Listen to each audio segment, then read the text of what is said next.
الناس أعوذ بالله من الشيطان الرجيم بسم الله الرحمن الرحيم قل هو الله أحد الله الصمد لم يلد ولم يولد ولم يكن له كفوا أحد। সমস্ত প্রশংসা সিংহান আল্লাহর জন্য, যিনি আমাদেরকে যথাসময়ে এই পবিত্র জায়গায় যে মসজিদে এসে উপস্থিত হওয়ার তৌফিক দান করেছেন বলে আলহামদুলিল্লাহ। এবং তারপর তেরে হাবিব সৈয়দুল মুরসালিন খাতামুন নবিয়্যিন মানবতার মুক্তির দূত হযরত মুহাম্মদ মুস্তাফা সাল্লাল্লাহু আলাইহি ওয়াসাল্লাম, তার সাথে দুরূদ সালাম অবতীর্ণ হোক সাল্লাল্লাহু আলাইহি ওয়াসাল্লাম। সম্মানিত উপস্থিত মুসল্লিগণ, আমরা আজকে বহির্বিধান কায়েম না করার, মেনে না চলার ভয়াবহ পরিণতি ও কুফর নিয়ে আলোচনা করবো ইনশাআল্লাহ। আমা তাওফীকি ইল্লা বিল্লাহ।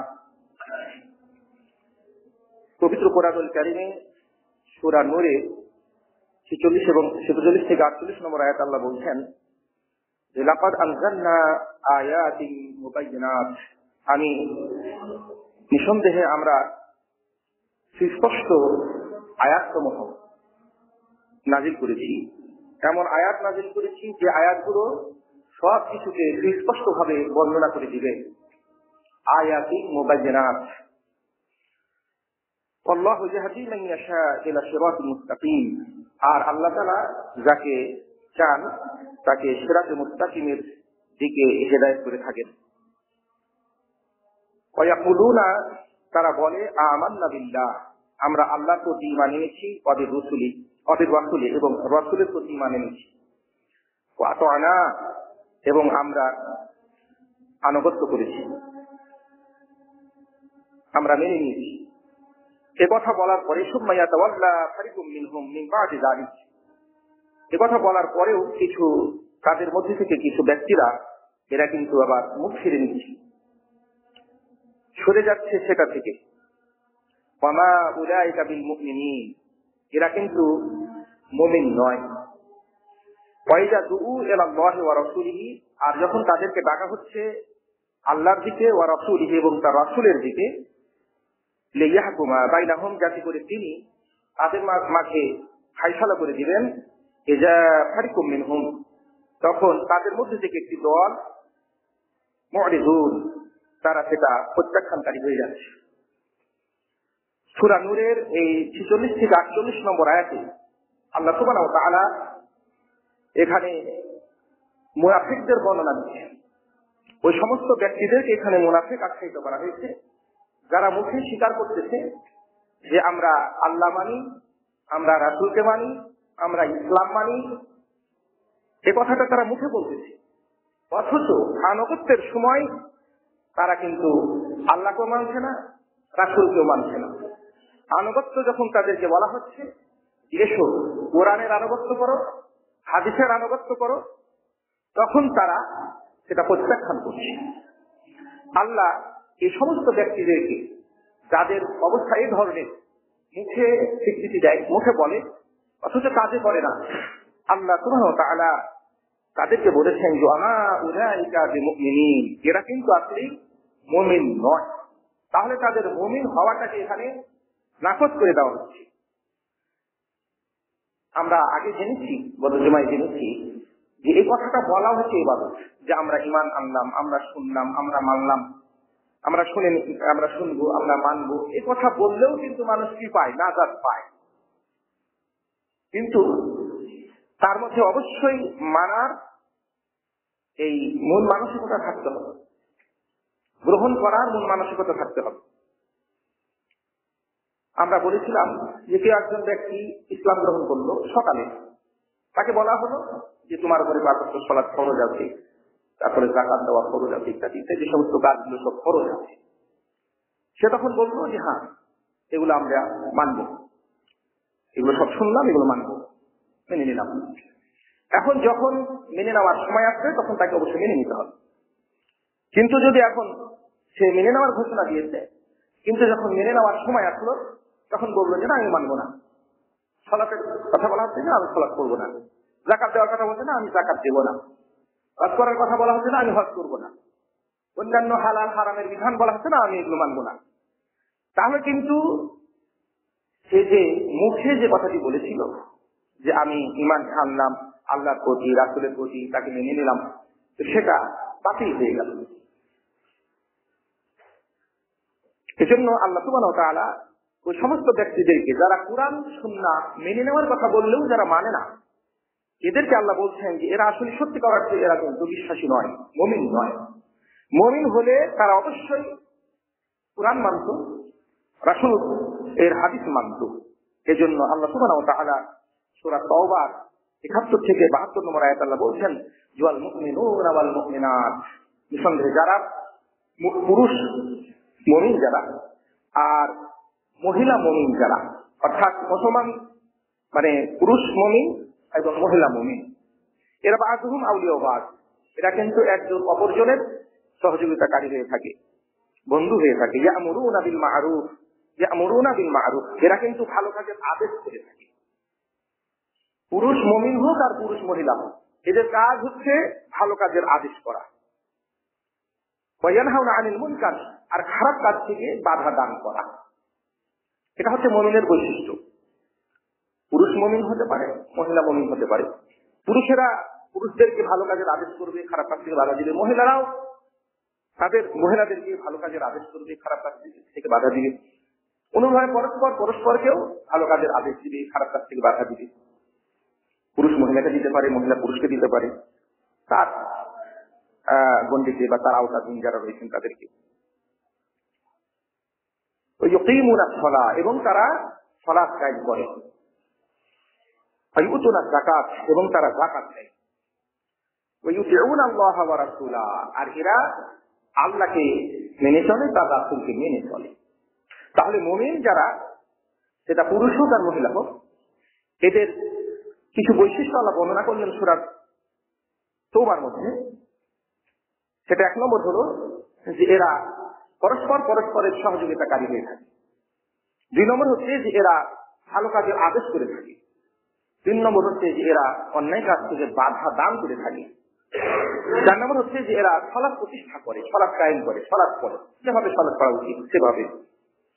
এরা যাকাত দেয়, যেভাবে যাকাত দেওয়া উচিত সেভাবে যাকাত দেয়।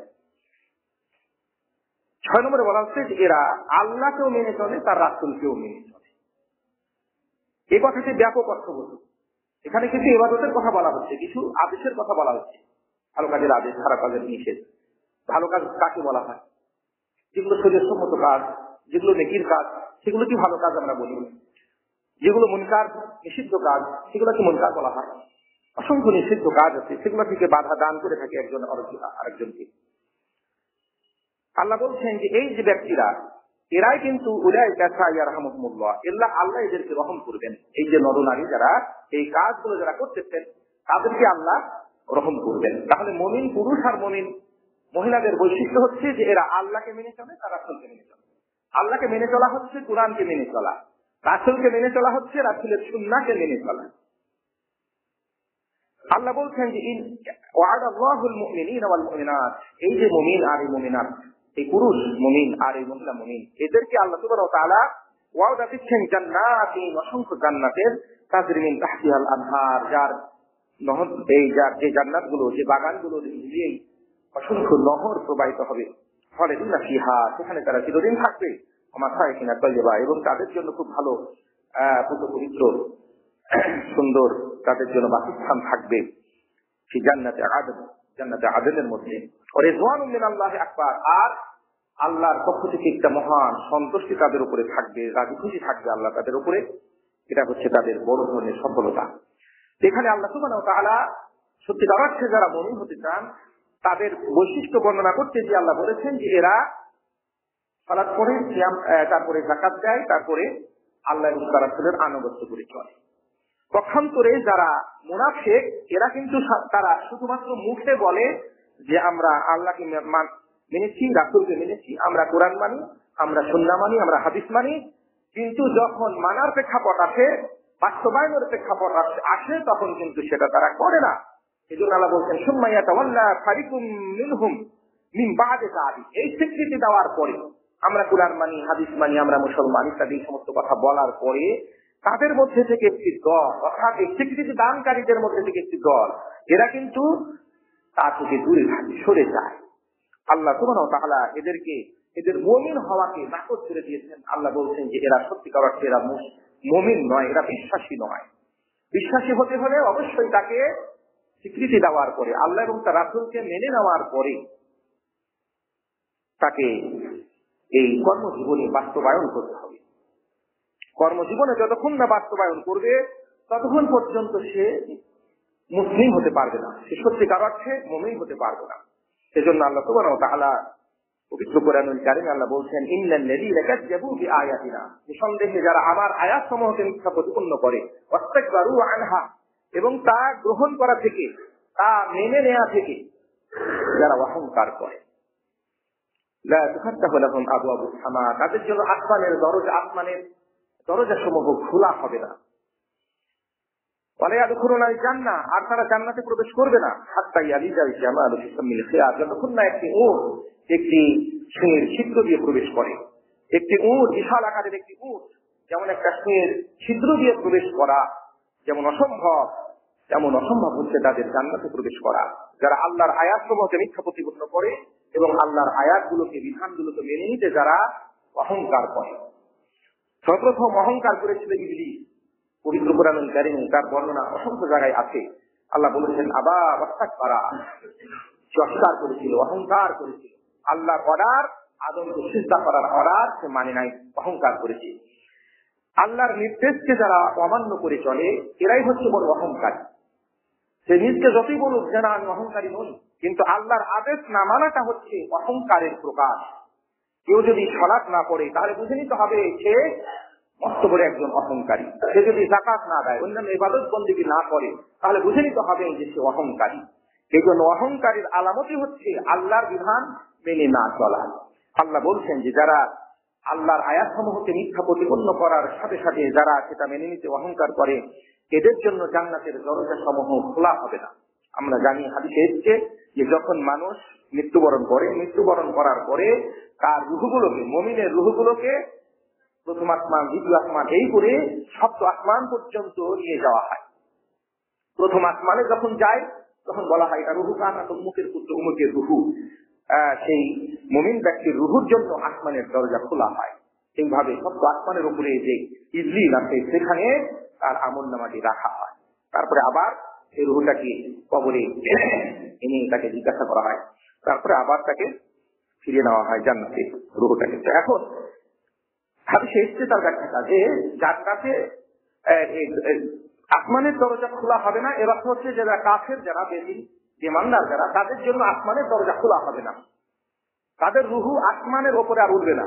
আসমানের নিকটে যেই তাদের রুহকে আবার দুনিয়াতে নিক্ষেপ করা হবে, ফিরে দেওয়া হবে। জান্নাতে তারা তো যেতে পারবে না, আসমানের দরজাগুলোও তাদের জন্য খোলা হবে না। আর যারা মুমিন হবেন, ইমানদার হবেন, মুসলিম হবেন, তাদের জন্য দরজা খোলা হবে, আসমানের দরজা খোলা হবে, তাদের রুহুকে নিয়ে যাওয়া হবে, সাক্ষাৎকার হবে, রুহুর জগতে রুহুর সাক্ষাৎকার হবে।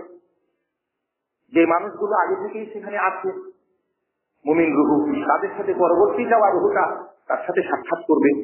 সে প্রশ্ন করবে যে আপনার যার সাথে যার পরিচিতি আছে তাকে প্রশ্ন করবে, রুহু প্রশ্ন করবে যে আপনি এখনই আসলেন, তাকে স্বাগত জানাবেন।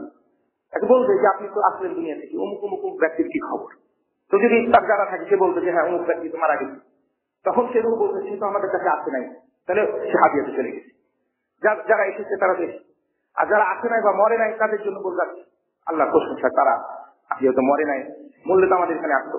তাহলে এখানে বোঝা যাচ্ছে যে রুহুর সাথে রুহুর একটা সাক্ষাৎ একটা হবে, মৃত্যুর পরে হবে সেটা, তারপরে আবার কবর থেকে উঠানোর পরে তো হবেই। তো আল্লাহ সুবহানাহু ওয়া তাআলা এখানে বলতেছেন যে যারা এই আল্লাহর আয়াতকে, আল্লাহর বিধানকে যারা অস্বীকারী হবে, অহংকারী হবে গ্রহণ করতে, এদের জন্য আসমানের দরজা সমূহ খোলা হবে না। না প্রথম আসমান, না দ্বিতীয় আসমান, না তৃতীয় আসমান, কোনো না।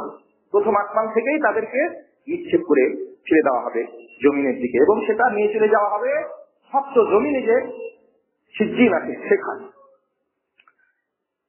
আল্লাহ বলছেন আল্লাযীনা কাফারু ওয়া কাযযাবু বিআয়াতিনা, নিঃসন্দেহে যারা মিথ্যা প্রতিপন্ন করে আমার আয়াতকে, কুফরি করে আর মিথ্যা প্রতিপন্ন করে, অস্বীকার করে আর মিথ্যা প্রতিপন্ন করে, ফাউলাইকা লাহুম আযাবুন মুহিন, তাদের জন্য রয়েছে বেজিরবার লাঞ্ছনাকর আযাব, তাদের জন্য আছে। এভাবে আল্লাহ বলছেন যে আকাইম মিন ফারিয়াতিন, এই ধরনের অসংখ্য জনপদ অধিবাসীরা ছিল, আর তারা অমান্য করেছিল আমরে রাব্বিহা, তার প্রতিপালকের আদেশ, পরশুরি এবং তাদের রাসূলদের আদেশ। তারা তাদের রবের আদেশ তারা অমান্য করেছিল, তারা তাদের রাসূলদের আদেশ অমান্য করেছিল। ফলে আমি সেই জনপদের আমি হিসাব নিয়েছিলাম, হিসাবান সাদীদ, কঠিন হিসাব আমি নিয়েছিলাম, কঠিন সাজা আমি তাদেরকে দিয়েছিলাম। এবং আযাব দিয়েছিলাম সেই সমস্ত জনপদকে আযাবান নুকরা। সূরা তালাকে আল্লাহ বলতেছেন যে তাদেরকে আযাব দেওয়া হয়েছে। তাহলে যুগে যুগে যে সমস্ত নবী রাসূল এসেছিলেন তাদেরও আনুগত্য করা সেই সময় সেই জাতির জন্য জরুরি ছিল। তাদেরকেও বলা ছিল যে আল্লাহর পক্ষ থেকে আসা ওহীর তারা অনুসরণ করবে, রাসূলকে তারা মেনে চলবে। তারা আল্লাহর পক্ষ থেকে আসা ওহী তারা মানে নাই, রাসূল যারা ছিলেন তাদের কাছে তাদের আদেশ নিষিদ্ধ তারা মানে নাই। ফলে আল্লাহ বলছেন যে আমি কঠিন হিসাব তাদের নিয়েছি এবং কঠিন শাস্তি তাদেরকে আমি দিয়েছি। এই জন্য আল্লাহ বলছেন ওয়ামাইয়াশিল্লাহ ওয়া রাসূলাহ, নিঃসন্দেহে যারা আল্লাহর নাফরমানি করবে এবং তার রাসূলের নাফরমানি করবে, আল্লাহকে যারা মেনে চলবে না, তার রাসূলকে যারা মেনে চলবে না। আল্লাহকে মেনে চলা হচ্ছে আল্লাহর কুরআনকে মেনে চলা, রাসূলকে মেনে চলা হচ্ছে রাসূলের সুন্নাহকে মেনে চলা। তো যারা চলবে না, আল্লাহ বলছেন তাদের জন্য নার জাহান্নাম, তাদের জন্য নিঃসন্দেহে তাদের জন্য জাহান্নামের আগুন রয়েছে, ফলে ফিহা আবাদা, সেখানে তারা চিরদিন থাকবে। সূরা জিনের এই 23 নম্বর আয়াতে এটা সুস্পষ্ট ভাবে আল্লাহ বলে দিয়েছেন।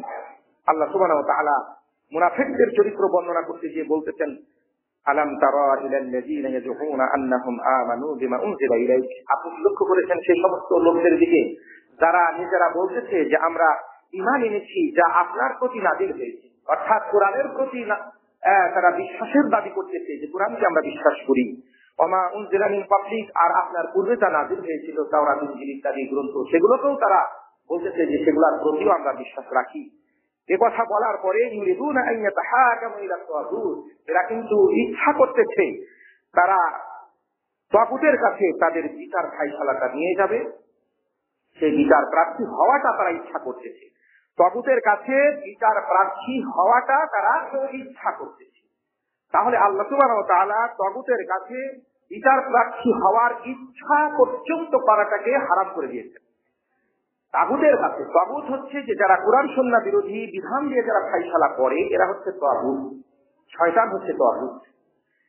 আল্লাহ বলছেন যে আইয়াতাহাকামু ইলা তাগুত, এরা কিন্তু তাদের বিচার ফায়সালাটা নিয়ে যেতে চায় তাগুতের কাছে, এই মুনাফিকেরা। ওয়াকাদ উমিরু আন ইয়াকফুরু বিহি, অথচ তাদেরকে আদেশ করা হয়েছে, আল্লাহ বলছেন যে তাদেরকে আদেশ করা হয়েছে যে এই তাগুতকে যেন তারা অস্বীকার করে। সেই নির্দেশটা আল্লাহ সুবহানাহু ওয়া তাআলা সূরা বাকারার মধ্যে দিয়েছিলেন। সূরা বাকারার 156 নম্বর আয়াতে আল্লাহ বলতেছেন হামাইয়াকুর বিতাগুত, যারা তাগুতকে অস্বীকার করবে, তাগুতকে অস্বীকার করার পরে ওয়া ইউমিন বিল্লাহ, আল্লাহর প্রতি বিশ্বাস আনবে। তাহলে বোঝা গেল তাগুতকে অস্বীকার করা ছাড়া আল্লাহর প্রতি বিশ্বাস আনার কোনো মূল্য নেই। আগে সমস্ত তাগুতকে অস্বীকার করতে হবে। তাগুত হচ্ছে আল্লাহ বাদ দিয়ে যাকে ইবাদত বন্দেগী করা হয়, আল্লাহ বাদ দিয়ে যাকে হালাল ঘোষণাকারী মনে করা হয়, আল্লাহকে বাদ দিয়ে যাকে হারাম ঘোষণাকারী মনে করা হয়, আল্লাহকে বাদ দিয়ে যাকে বিধান দাতা মনে করা হয়, আল্লাহকে বাদ দিয়ে যাকে শাসনকর্তা মনে করা হয়, আল্লাহকে বাদ দিয়ে যাকে মাবুদ মনে করা হয়, এগুলোকেই বলা হয় এক কথায় তাগুত। আল্লাহ সুবহানাহু ওয়া তাআলা বলছেন যে ফামাইয়াকুর বিতাগুত, যারা তাগুতকে অস্বীকার করবে। তাহলে প্রথম হচ্ছে তাগুতকে অস্বীকার করা। তাগুতকে যদি আমি অস্বীকার না করি আর যদি আল্লাহকে বিশ্বাস করি, তাহলে সেই বিশ্বাস কোনদিন গ্রহণযোগ্য হবে না। এজন্য আমরা তাগুতকে প্রথমে অস্বীকার করি।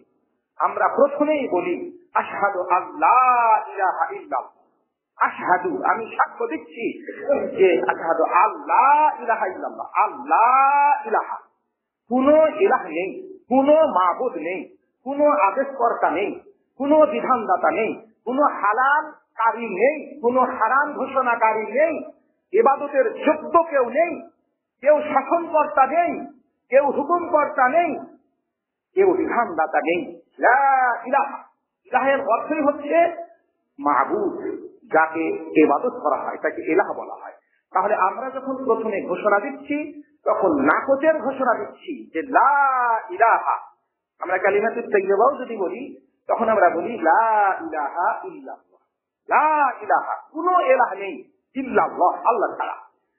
অনুরূপভাবে যখন আমরা শাহাদা দিই তখন আমরা বলি আশহাদু আল্লা ইলাহা ইল্লাল্লাহ, আমি সাক্ষ্য দিচ্ছি যে আল্লাহ ছাড়া কোনো ইলাহ নেই, লা ইলাহা, কোনো ইলাহ নেই, কোনো মাবুদ নেই, শুধুমাত্র কেবলমাত্র আল্লাহ ব্যতীত।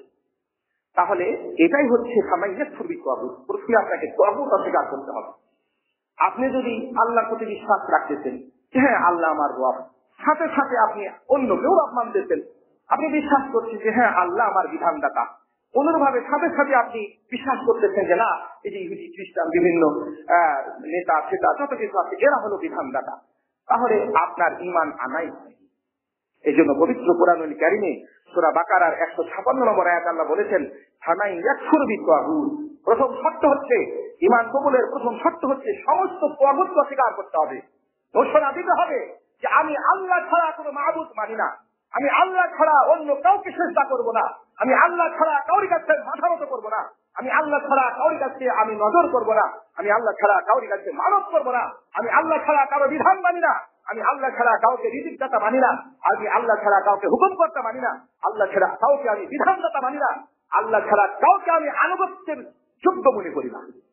একমাত্র আনুগত্যের যোগ্য হচ্ছে আল্লাহ সুবহানাহু ওয়া তাআলা এবং তার নির্দেশে রাসূলুল্লাহ সাল্লাল্লাহু আলাইহি ওয়াসাল্লাম। এই জন্য প্রথমে যারা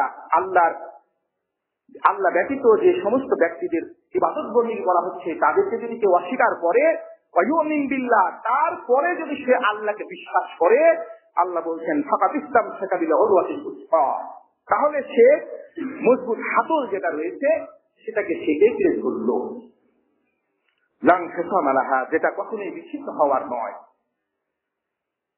এই জন্য আল্লাহ সুবহানাহু ওয়া তাআলা এই আয়াতে স্পষ্টভাবে সূরা নিসার এই 60 থেকে 65 নম্বর আয়াতে আল্লাহ বলে দিয়েছেন যে যারা ঈমান আনার দাবি করতেছে যে আমরা কোরআনে বিশ্বাস করি, কোরআনের পূর্ববর্তী গ্রন্থে বিশ্বাস করি, তারপরে সে ইচ্ছা করতেছে যে তাগুতের কাছে তাদের সেই ফায়সালাটা নিয়ে যেতে, এরা ইচ্ছা করতেছে, তাহলে এখানে বোঝা গেল মানুষ তাগুতের কাছে তার বিচার তো প্রার্থী হতে পারবে না, বিচার প্রার্থীর ইচ্ছাটা পর্যন্ত করতে পারবে না।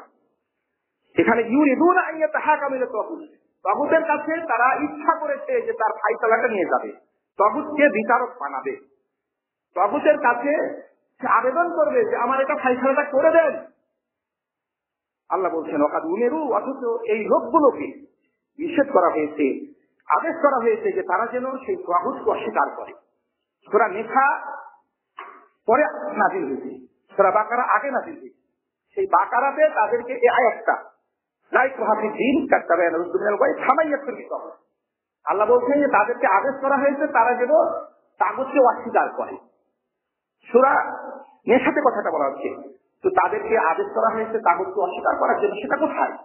সেটা সূরা বাকারার 156 নম্বর আয়াতে আল্লাহ সেখানে বলেছেন যে আগে প্রথমত তাগুতকে অস্বীকার করতে হবে, তারপরে আল্লাহকে বিশ্বাস করতে হবে। আল্লাহ বলছেন ওয়ায়ুরিদু শয়তান, আর শয়তান তো চাচ্ছে আইয়ুযিল্লাহুম যালালান বাঈদা, তাদেরকে দূরবর্তী গুমরাহের মধ্যে নিক্ষিপ্ত করতে। তো শয়তান চাচ্ছে যে এদেরকে শয়তান চূড়ান্ত গুমরাহির মধ্যে তাদেরকে নিক্ষেপ করবে বা গুমরাহি করবে বা দুষ্ট করবে, সেটা তো শয়তান চাচ্ছে। তাহলে শয়তান চায় আল্লাহকে বিচারক হিসাবে গ্রহণ না করে, আল্লাহকে ফায়সালাকারী হিসাবে গ্রহণ না করে, আল্লাহর বিধানকে বাস্তবায়ন না করে মানুষের তাগুতের বিধান বাস্তবায়িত হোক, তাগুতের নির্দেশ বাস্তবায়িত হোক, তাগুতের ফায়সালা বাস্তবায়িত হোক। এটা শয়তানের চাওয়া পাওয়া, শয়তানের কামনা বাসনা। আল্লাহ বলছেন এর মাধ্যমে শয়তান কিন্তু মানুষকে চূড়ান্ত ভাবে অদৃষ্ট করে দিতে চায়, অথচ সেই মুনাফিকগুলো বুঝে না। তারা ঈমান আনার দাবি করছে, বলছে যে আমি আল্লাহকে বিশ্বাস করি, রাসূলকে বিশ্বাস করি, কুরআন বিশ্বাস করি ইত্যাদি, তারপরেও তারা তাগুতের কাছে তাদের বিচার ফায়সালাটা নিয়ে যাচ্ছে। আল্লাহ বলছেন ওয়াইযা কিলা লাহুম, যখন তাদেরকে বলা হচ্ছে যে তাআলাউ ইলা মা আনজালাল্লাহ, তোমরা এসো আল্লাহ যা নাজিল করেছে সেটার দিকে এসো। তাহলে আল্লাহ যেটা নাজিল করেছেন সেটা কি? সেটা হচ্ছে আল কোরআন। যখন তাদেরকে বলা হচ্ছে আসুন কোরআনের দিকে আসুন, ওয়াইলা রাসূল, আর রাসূলের দিকে আসুন। রাসূলের দিকে আসুন বলতে এখন সুন্নাহর দিকে আসুন। কোরআন এবং সুন্নাহর দিকে যখন ডাকা হচ্ছে, আল্লাহ বলছেন রাআইতাল মুনাফিকিন। এবার কিন্তু আল্লাহ রাআইতাহুম বললেন না, যে আপনি তাদেরকে দেখবেন সেটা বললেন না। তিনি তাদেরকে এই সর্বনাম ব্যবহারের পরিবর্তে এখানে জাহেদ অর্থাৎ মুনাফিক শব্দ যেখানে নিয়ে এসেছেন। সেটা কেন? সেটাই কথা বোঝানোর জন্য যে যারা আল্লাহর নির্দেশ প্রত্যাখ্যান করে, রাসূলের নির্দেশ যারা প্রত্যাখ্যান করে, এরা কিন্তু আর মুমিন থাকে না, এরা কিন্তু মুনাফিক হয়ে যায়। এজন্য আল্লাহ বলছেন রাআইতাল মুনাফিকিন, আপনি মুনাফিকদেরকে দেখবেন। এখানে আল্লাহ যদি বলতেন যে রাআইতাহুম, আপনি তাদেরকে দেখবেন, তাও হইতো। কিন্তু তাদেরকে দেখবেন বললে পারে এখানে তারা যে মুনাফিক এই কথাটা বোঝা যেত না। যারা কোরআন প্রত্যাখ্যান করে, রাসূলের হাদিস প্রত্যাখ্যান করে, এরা যে মুনাফিক এই কথাটি বোঝা যেত না। এজন্য আল্লাহ সুবহানাহু ওয়া তাআলা এই মুনাফিক শব্দটিকে এখানে স্পষ্টভাবে উল্লেখ করে বলছেন যে রাআইতাল মুনাফিকিনা ইয়াসুদ্দুনা আনকা সুদুদা, আপনি দেখবেন এই মুনাফিকগুলোকে, এরা আপনার কাছ থেকে ফিরে যাচ্ছে, সরে যাচ্ছে, সরে যাওয়ার মতো। এতে রাসূলের কাছ থেকে সরে যাওয়া, কোরআন সুন্নাহর কাছ থেকে সরে যাওয়া, তাগুতের কাছে বিচার প্রার্থী হওয়া, তাগুতকে নিজের ফায়সালার ভার দেয়া, এগুলা হচ্ছে মুনাফিকের চরিত্র, এটা মুমিনের চরিত্র নয়। এই জন্য আল্লাহ সুবহানাহু ওয়া তাআলা বলছেন সূরা নেশার মধ্যে যে হাকাইফা ইযা আসাবাতুহুম মুসিবাতুন, কি অবস্থা হবে এই মুনাফিকদের, যারা মুখে ঈমানের কথা বলতেছে অথচ নিজের বাস্তব জীবনে তারা চলে যাচ্ছে তাগুতের কাছে, যারা কোরআন সুন্নাহ বিরোধী ফায়সালা করে তাদের কাছে যাচ্ছে। তার চলে যাওয়ার ইচ্ছা করছে যে হ্যাঁ তারাই শাসক হোক, তারাই বিচার করুক। কোরআন সুন্নাহর বিচার বহির্ভূত বিচার যারা করছে, কোরআন সুন্নাহ বিরোধী বিচার যারা করছে, তারা চাচ্ছে তারাই বিচার করুক, তারাই বিচারক থাকুক, তারাই সমাজ চালাক, তারাই রাষ্ট্র চালাক, কোরআন সুন্নাহ ভিত্তিক শাসন ব্যবস্থা কায়েম না হোক, সেটা তারা চাচ্ছে। এই চাওয়াটা যার মধ্যে আছে সেই মুনাফিক। কোরআনে বলে দেওয়া হয়েছে যে এই চাওয়াটা যারা চাচ্ছে তারাই হচ্ছে মুনাফিক। তাহলে আপনি যদি ওটা চান, চাওয়াতেই যদি আপনি মুনাফিক হন, যারা ওই কাজটা করছে তারা কত বড় মুনাফিক। আপনি শুধু চাচ্ছেন যে তাগুত বিচারক থাকুক, তাগুত আমার ফায়সালা করুক, কোরআন সুন্নাহ বিরোধী ফায়সালা যারা করছে তারাই করুক। আপনি চাচ্ছেন, এই চাওয়ার কারণেই যদি একজন মানুষ মুনাফিক হতে বাধ্য হয়, যেহেতু কোরআন বলছে যে রাআইতাল মুনাফিকিন, আপনি মুনাফিকদেরকে দেখবেন তারা সরে যায়, আপনার কাছ থেকে সরে যায়, তাগুতের কাছে যায়। তাহলে যারা আপনার কাছে থেকে সরে গিয়ে যারা তাগুতের কাছে যাচ্ছে, যারা কোরআন সুন্নাহ বিরোধী ফায়সালা করছে, তারা কত বড় তাগুত এবং তারা কত বড় মুনাফিক, কত বড় গাদ্দার, তো বুঝতেই পারতেছেন। এখন আল্লাহ বলতেছেন ফাকাইফা ইযা আসাবাতুহুম মুসিবা, যখন তাদের উপরে মহা মুসিবত এসে যাবে তখন তাদের অবস্থা কি হবে? বিমা কদ্দামাত আইদিহিম, তাদের হাত যা কিছু উপার্জন করেছে, তাদের হাত যা কিছু উপার্জন করেছে, এর অর্থ হলো যে মানুষ যা কিছু অর্জন করে, মানুষ যা কিছু কামাই করে, তার মুখ্য হচ্ছে, তার কেন্দ্রে থাকছে হাত। হাত দিয়ে কিন্তু সবকিছু করা হয়। এই জন্য হাত দিয়ে করেছে, এই জন্য যে অন্য অঙ্গ প্রত্যঙ্গ গুলো সেখানে কাজ করেনি তা না, কিন্তু এখানে আপনার পাও কাজ করেছে, মুখও কাজ করেছে, চোখ কান সবই কাজ করেছে, কিন্তু মুখ্য রাখা হয়েছে কাকে? হাতকে। এই জন্য আল্লাহ বলছেন যে তারা যা কিছু আগে করেছে সেটার কারণে তাদের কাছে যে মহা বিপদ আসছে তখন তাদের কি অবস্থা হবে? তাদের ভয়াবহ অবস্থা হবে, তাদের ভয়াবহ অবস্থা হবে।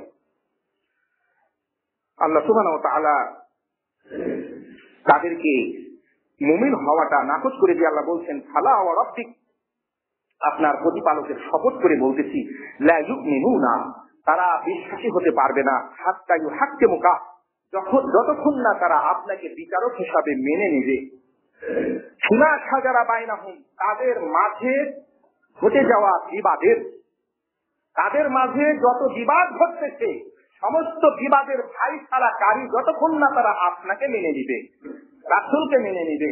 রাসূলের মৃত্যুর পরে রাসূলের হাদিস আজকে বিদ্যমান, রাসূলের হাদিসে কোন কাজের জন্য কি শাস্তি আছে, কি বিচার আছে, কি ফায়সালা আছে, সেটা হাদিসে উল্লেখ আছে। আপনি কি অপরাধ করলে আপনার কি শাস্তি হতে পারে, সেটা পূর্ণাঙ্গ বিবরণ কুরআন এবং সুন্নাতে আছে। তো আল্লাহ বলছেন যে আপনার প্রতিপালকের শপথ করে যখন কোনো কথা বলা হয় তখন সেটা খুবই যে গুরুত্বপূর্ণ, খুবই যে সুদৃঢ় এবং সেটাতে যে কোনো সন্দেহ নেই সেটা বোঝানো হয়। এই জন্য আল্লাহ সুবহানাহু ওয়া তাআলা অসংখ্য জায়গায় শপথ করে অসংখ্য বিবরণ, অসংখ্য বর্ণনা তিনি দিয়ে থাকেন। এখানেও আল্লাহ বলছেন যে আপনার প্রতিপালকের শপথ, তারা বিশ্বাসী হবে না যতক্ষণ না তাদের মাঝে সৃষ্ট ঝগড়ার জন্য আপনাকে ফায়সালাকারী মেনে না নিবে। সুম্মা, অতঃপর আপনাকে ফায়সালাকারী মেনে নেওয়ার পরে আপনি যখন ফায়সালা দিলেন, সেই ফায়সালা দেওয়ার পরে, সেই ফায়সালা জানার পরে, সুম্মা লা ইয়াজিদুনা ফি আনফুসিহিম হারাজান মিম্মা কাযাইতা, আপনি যে ফায়সালা দিয়েছেন সেই ফায়সালার জন্য তাদের অন্তরে কোনো সংকীর্ণতা, কোনো দ্বিধা, কোনো সংকোচ, কোনো কিছুই সৃষ্টি হবে না। শুধু তাই নয়, ওয়ায়ুসাল্লিমু তাসলিমা, তারপরে সেটাকে সে আত্মসমর্পণ করবে, অর্থাৎ মেনে নেবে। তাহলে এখানে তিনটি কথা বলা হয়েছে, মুমিন হওয়ার জন্য তিনটি কথা বলা হয়েছে। এক নম্বর কথা হলো রাসূল সাল্লাল্লাহু আলাইহি ওয়াসাল্লামকে বিচারক মানতে হবে। দুই নম্বর হলো রাসূল সাল্লাল্লাহু আলাইহি ওয়াসাল্লাম যে বিচার দিবেন সেই বিচারকে অন্তর থেকে গ্রহণ করতে হবে, অন্তর থেকে মেনে নিতে হবে। তিন নম্বর হলো যে সেটা কর্মে বাস্তবায়ন করতে হবে, কাজে পরিণত করতে হবে। যতক্ষণ না কেউ এটা করবে ততক্ষণ পর্যন্ত সে মুমিন হতে পারবে না। তাহলে মুমিন হওয়ার জন্য এই আয়াতে, সূরা নেসার এই 65 নম্বর আয়াতে তিনটি বিষয় বলা হয়েছে। এক নম্বর বিষয় হচ্ছে যে কুরআন সুন্নাহর কাছে আপনাকে যেতে হবে। দুই নম্বর হচ্ছে কুরআন সুন্নাহর যে ফায়সালা সেটা জেনে অন্তরে সেটা গ্রহণ করতে হবে, অন্তরে গ্রহণ করতে হবে। অন্তরে গ্রহণ করার অর্থ হচ্ছে যে অন্তর দিয়ে সেটা মেনে নিতে হবে যে না, কুরআন যা ফায়সালা দিয়েছে, হাদিস যা ফায়সালা দিয়েছে সেটা সত্য, সেটা চূড়ান্ত, সেটা হক, সেটা কখনোই বাতিল নয়। এইভাবে অন্তরাকে গ্রহণ করতে হবে। গ্রহণ করার পরে সেটাকে আবার কাজে বাস্তবায়ন করতে হবে। কুরআন বিধান দিল, হাদিস বিধান দিল, সেটা আগে সেই বিধানের কাছে আগে যেতে হবে যে কি, দেখি কি বিধান আছে। কেউ চুরি করেছে, দেখি কি বিধান আছে। জেনা করেছে, দেখি কি বিধান আছে। সে একজনকে মেরেছে, দেখি কি বিধান আছে। সে একজন আপনাকে মারলো, ধরুন আপনাকে একটা বাড়ি মেরেছে, একটা আঘাত করেছে, একটা লাঠি দিয়ে আঘাত করেছে। আপনার জন্য দায়িত্ব হলো যে দেখি কুরআন এবং সুন্নাতে এটার কি ফায়সালা আছে। আপনি তোয়াক্কা করলেন না, আপনাকে একজন এক বাড়ি মেরেছে, ওদের থাম, তোকে দেখতেছি। আপনি আপনার আপনার পরিবার অনেক লোকজনকে নিয়ে ওই লোকের থামকে মেরেছে, আমাকে এক বাড়ি মেরেছে, দিয়ে আপনি ওকে একবারে 50 বাড়ি 100 বাড়ি মেরেছেন। এটা কি তার হইল? তাহলে আপনি মার খেলেন একটা, আর আপনি তাকে ধরে মেরে দিলেন 10টা 20টা 50টা। সে আপনাকে একটা থাপ্পড় মেরেছে, আপনি আল্লাহ এবং তার রাসূলের ফায়সালার কাছে গেলেন না।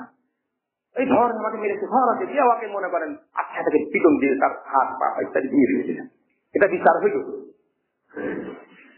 যে কোনো ঝগড়া, যে কোনো বিবাদ, এর সমাধান নিতে হবে কুরআন সুন্নাহ থেকে।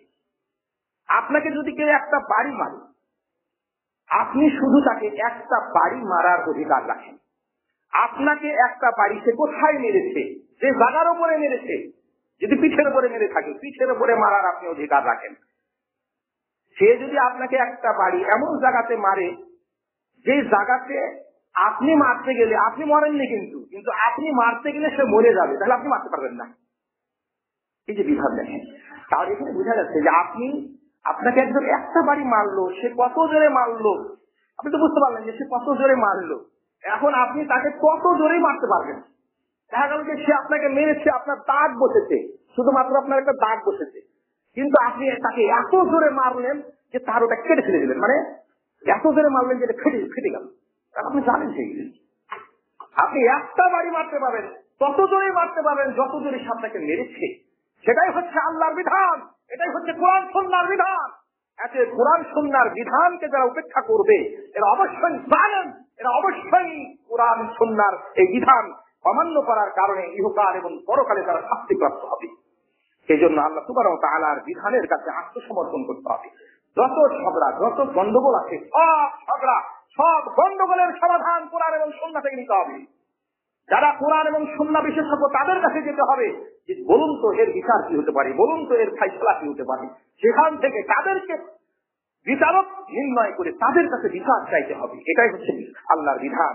আল্লাহ বলছেন ফালা ওয়া রাব্বিক, আপনার রবের কসম করে বলতেছি, সেই মানুষগুলো ততক্ষণ পর্যন্ত ঈমানদার হতে পারবে না, মুমিন হতে পারবে না, বিশ্বাসী হতে পারবে না, যতক্ষণ না তারা আপনাকে বিচারক হিসাবে গ্রহণ না করবে তাদের মাঝে সৃষ্ট বিবাদের জন্য। আর আপনি যে ফাইসালা দিবেন সেটা যতক্ষণ না মনে প্রাণে মেনে নেবে এবং যতক্ষণ না সেটা কর্মে বাস্তবায়ন করবে। সূরা নিসার ৬৫ নম্বর আয়াতে সুস্পষ্টভাবে বলে দেওয়া হয়েছে যে কুরআন সুন্নাহর বিধান হচ্ছে চূড়ান্ত বিধান। সেই বিধানের কাছে যেতে হবে, সেই বিধান যা দিয়েছে সেটা অন্তরে মনে প্রাণে মেনে নিতে হবে যে না এটা সত্য, এটা সঠিক, এটা এই চূড়ান্ত।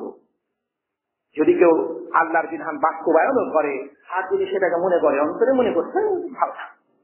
একজন বিচারক ধরেন যে একটা বিচার করতেছে, সে অনুযায়ী বিচার করতেছে, তিনটি জিনিস একসঙ্গে থাকা লাগবে। একটা হচ্ছে কোরআন সুন্নাহর বিধানের কাছে যাওয়া, কোরআন সুন্নাহর বিধান যেটা দিয়েছে সেটা অন্তরে মেনে নেওয়া, আর একটা হচ্ছে কার্য বাস্তবায়ন করা। এখন ধরুন একজন বিচারক, কোরআনের বিধান হলো কেউ যদি চুরি করে এবং সেই চুরি করাটা যদি তার শাস্তিযোগ্য অপরাধ হয়, চুরি করলে কখন শাস্তিযোগ্য অপরাধ হবে কখন হবে না, এগুলো অনেক বিধান আছে। সেগুলো বিধান জেনে কি পরিমাণ চুরি করলে পারে তার হাত কাটা যাবে, এগুলোর বিস্তারিত বিবরণ আছে।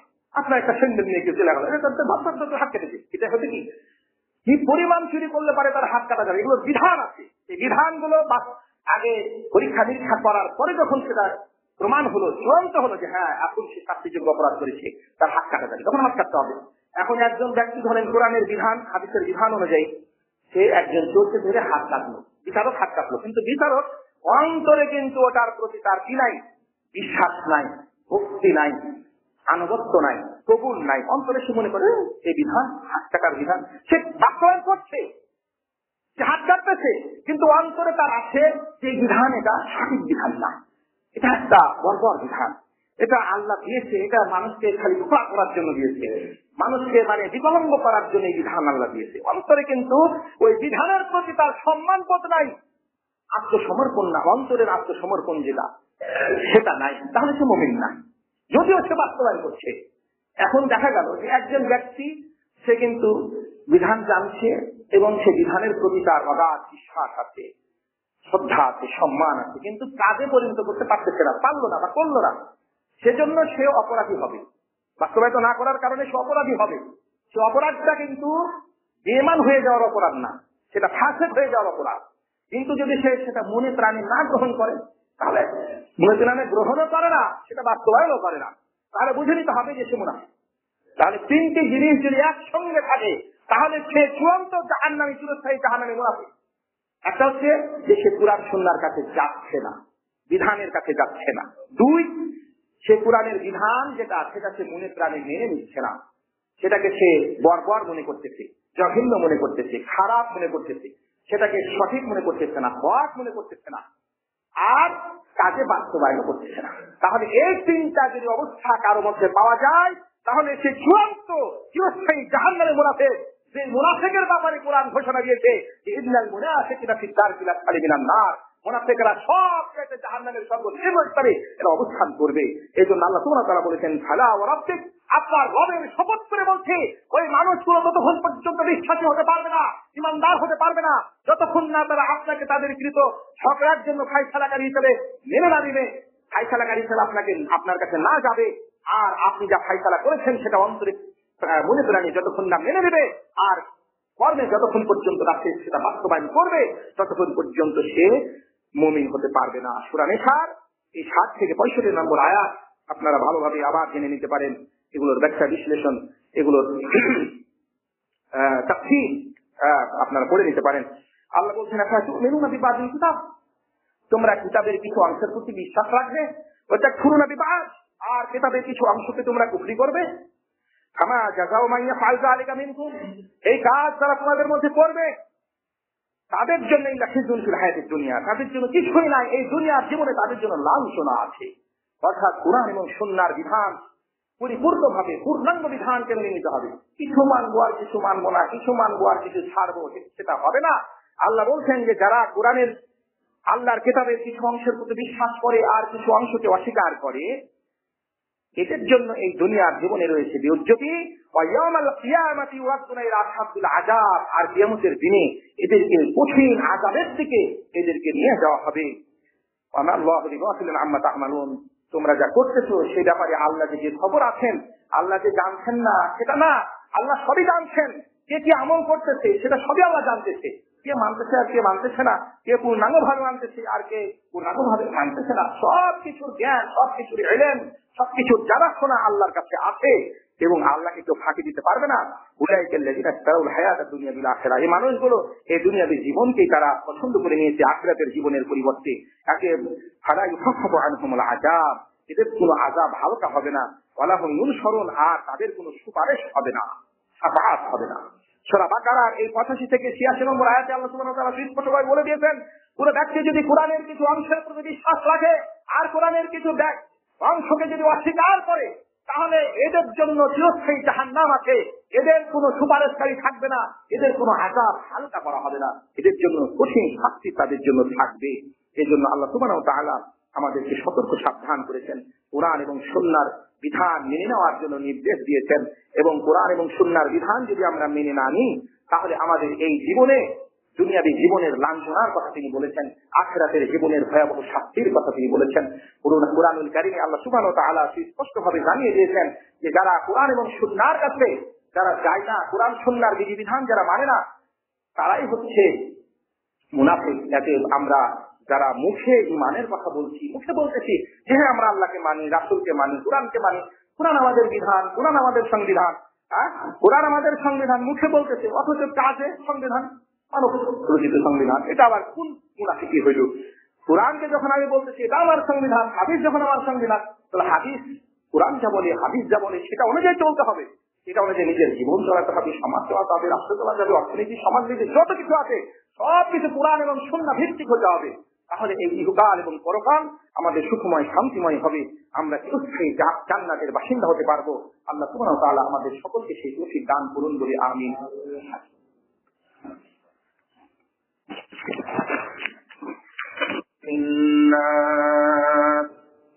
أعوذ بالله من الشيطان الرجيم.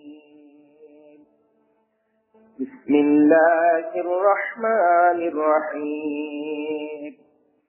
قل هو الله أحد الله الصمد لم يلد ولم يولد ولم يكن له كفوا أحد.